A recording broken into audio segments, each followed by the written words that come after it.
Hey, brand builder, Rory Vaden here. Thank you so much for taking the time to check out this interview. As always, it's our honor to provide it to you for free. And wanted to let you know there's no big sales pitch or anything coming at the end. However, if you are someone who is looking to build and monetize your personal brand, we would love to talk to you and get to know you a little bit and hear about some of your dreams and visions and share with you a little bit about what we're up to see if we might be a fit. So if you're interested in a free strategy call with someone from our team, we would love to hear from you. You can do that at brandbuildersgroup.com/podcall, brandbuildersgroup.com/podcall. We hope to talk to you soon. You need three things to become a highly paid professional speaker. And we're going to talk about each of those three things right now. First and foremost, you need amazing content and an amazing speech. That's the barrier to entry. It is no longer about just having great assets and a great sizzle. And, we assume that because you're well known or that it's a hot topic that you're going to be good. No, it's like we need proof that you have amazing content and that you're an amazing speaker. And some of the assets we're going to talk about that will help support that. But we live in a day and age that people can go online, on YouTube, on Instagram, on TikTok, just go to Google and find clips of you speaking. They better be good. And the content needs to be powerful and engaging and innovative and original. So let's just start with that. You have to have amazing content. It needs to be clear and it needs to be actionable. And you've got to be great on stage. Just because you have great content making videos behind a camera like this doesn't always mean you're a great presenter on stage. That's an art, that's a craft, and it needs to be honed. So let's just start with this, is that you must have amazing content and you must be a great presenter on stage. Those are two things that are a given in order to become a highly paid professional speaker. Now, assuming that you have those two things because you've been working on your content for years and that you have been honing this craft and you've been speaking, which you don't become a great speaker the first time you speak. FYI. That is something that happens over the course of time. So speak as much as you can.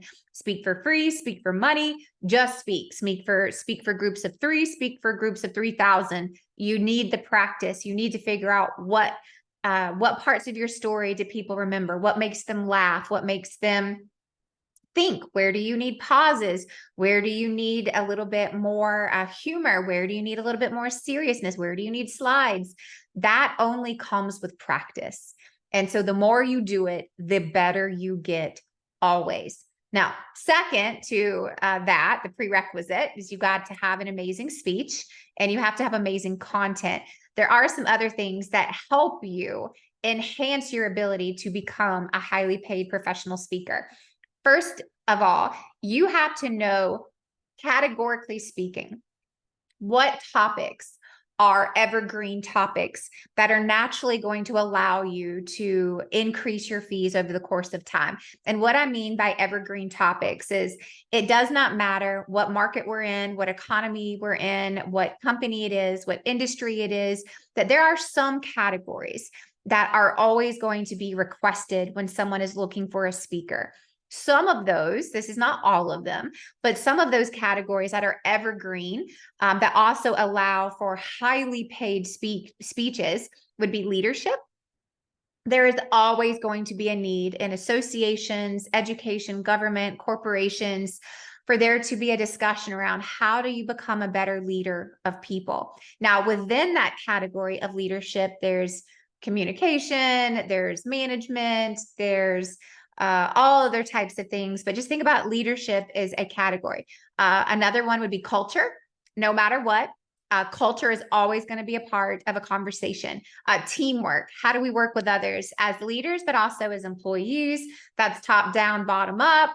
But teamwork would be another one. So if you think about like large, widespread, categorically speaking, those are 3 categories. And like I said, they're not the only ones, but those are 3 categories that are always going to be requested that allow for your fees to grow without you ever leaving that category. If you think of some of the most high paid professional speakers out there, like the Mel Robbins of the world, it's like there are components of what she is talking about where it is, overcoming, fear, right? But a little bit of that is overcoming fear to do something, right? To be a leader, to make the sale, to ask for the thing.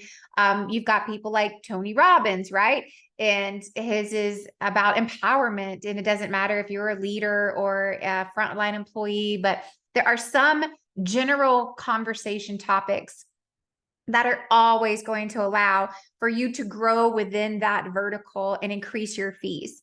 There are other evergreen categories of speeches that will always be needed and requested, but doesn't allow for the same fee intensity for it to grow as exponential. And I'll give you a quick example. Can you tell me 10 different social media speakers who have fees of $40,000 a keynote?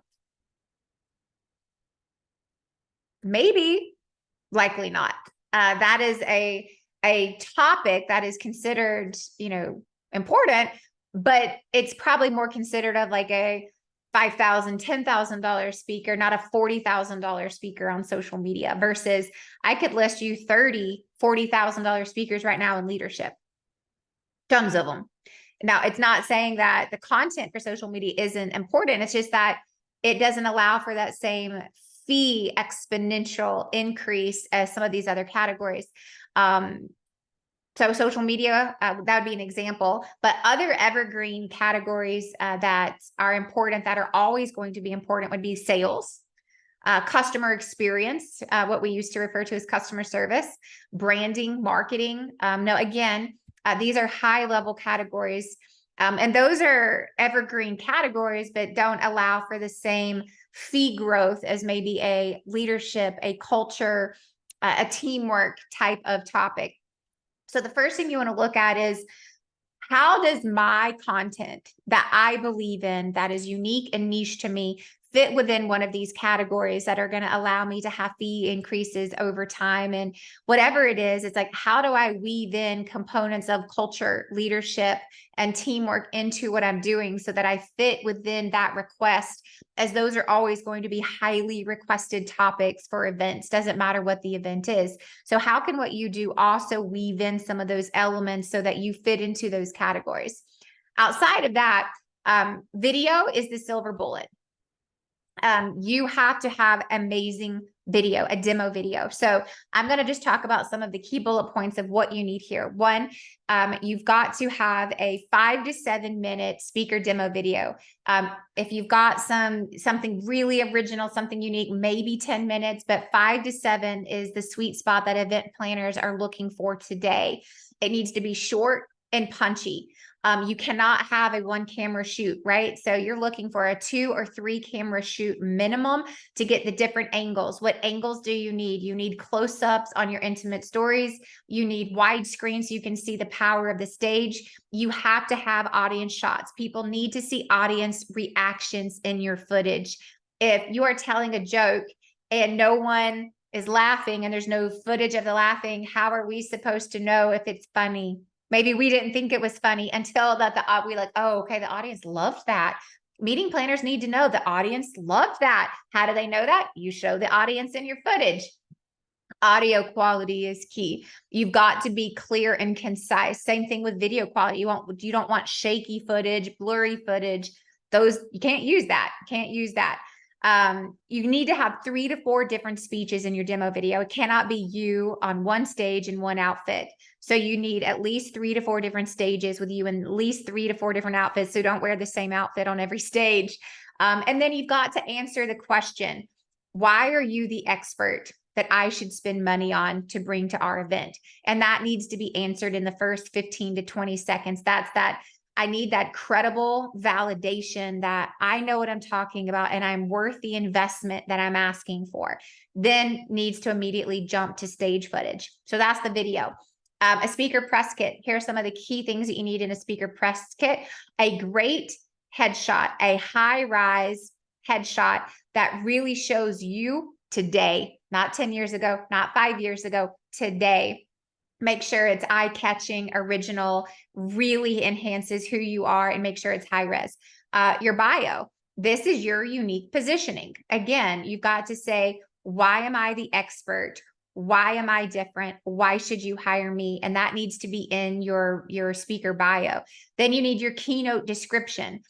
Think about it like this. What you're trying to describe in this keynote description is, what are people buying when they buy this program? When they pay you whatever, $15,000, what they are paying for is what you have written on that page in your video. It's, this is what you're buying, right? And then it's, how are you going to deliver that?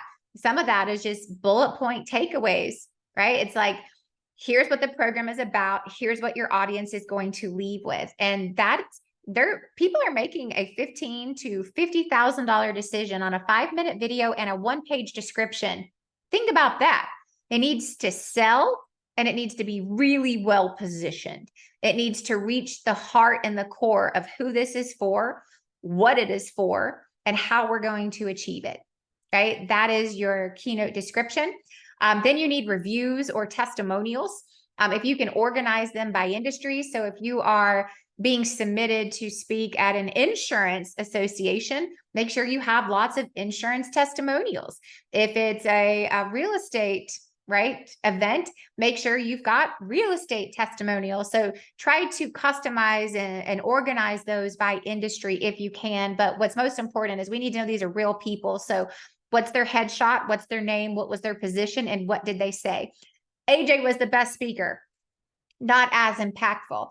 AJ was the best speaker we have hired in the last 10 years. I have never had so many people request that we bring her back as I have had with this event, right? That's the type of thing that you're looking for. So be really intentional about what you're trying to get across with your reviews and testimonials. And the last thing I would say when it comes to becoming a highly paid professional speaker is, at the end of the day, you have to be so good at what you do, your craft, that other speakers are willing to tell meeting planners and bureaus about you. So be so good at what you do that other people tell others about what you do. And that is how you become a highly paid professional speaker.